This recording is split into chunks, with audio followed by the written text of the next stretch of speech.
Hello and welcome to our 20th video in the series on automotive sensors. In this series, we will explain the function and working of each automotive sensor in detail. Today's training session is on the diesel particulate filter pressure sensor, or DPF pressure sensor for short. Don't worry if you're new to this topic. We'll explain it in simple terms so that even beginners can easily understand how it works. Please see the link for the series in the description. Let's get started. The DPF pressure sensor plays a crucial role in keeping your diesel engine running clean and efficiently. This sensor measures the difference in pressure before and after the diesel particulate filter. The DPF is a filter that traps harmful soot and particulate matter from the exhaust gases, keeping pollution levels lower. The DPF pressure sensor checks how much back pressure is building up inside the filter. Now let's discuss, how does a DPF pressure sensor work? The DPF pressure sensor has two tubes, one connected before the DPF upstream and one after the DPF downstream. These 2 points allow the sensor to measure the difference in pressure.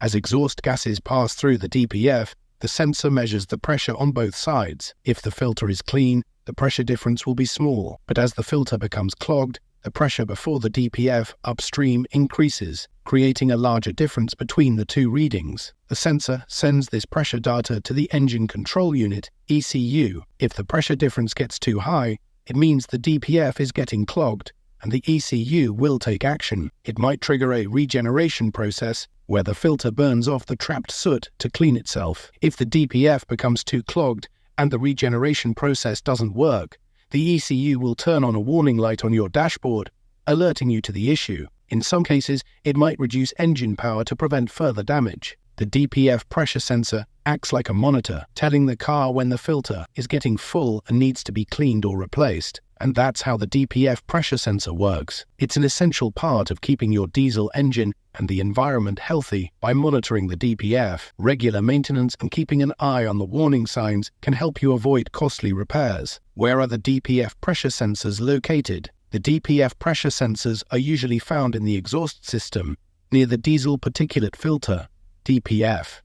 There are two connections, one before the DPF and one after it. These sensors measure the pressure difference between these 2 points to determine if the filter is clogged. Imagine a water pipe with a filter inside. If you measure the water pressure before and after the filter, you can tell if the filter is blocking the water flow. That's what the DPF pressure sensors do with exhaust gases. If a DPF pressure sensor fails, it can't measure the pressure difference correctly. This can lead to several issues. Your engine's ECU might not know when the DPF is clogged, so it won't trigger the regeneration process to clean the filter. You could see a warning light on your dashboard, or the engine might go into limp mode to protect itself from damage. In short, a failed sensor means the system can't manage the DPF properly, which can lead to performance problems. Can you drive with a faulty DPF pressure sensor? Technically, you can drive with a faulty DPF pressure sensor, but it's not a good idea. If the sensor isn't working, you won't know if the DPF is clogged. This could cause damage to the engine, increase emissions, or even force the car into limp mode. It's best to get the sensor fixed as soon as possible. The cost to replace a diesel particulate filter, DPF pressure sensor, typically ranges between $200 to $400 USD, depending on the make and model of the vehicle and where the replacement is done. To test a DPF pressure sensor, follow these simple steps. 1. Visual check.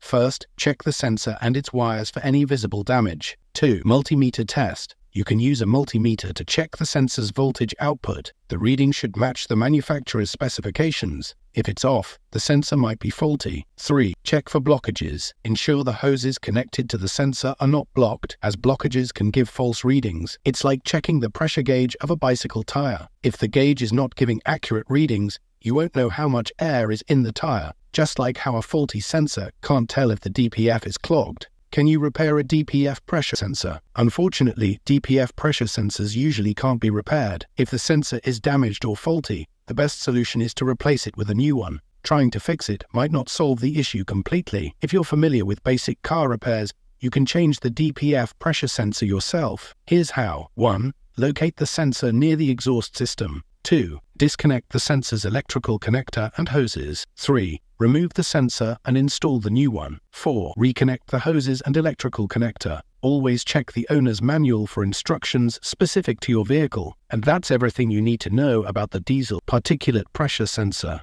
Keeping this sensor in good working condition is important for your vehicle's performance and emissions. Our next video in the series will be on suspension height sensor. Please see the description for links to the playlist. If you have any questions or want to share your experiences, feel free to leave a comment below. If you found this video helpful, please like, subscribe, and hit the bell icon for more automotive tutorials. Thank you for joining us today, and see you next time.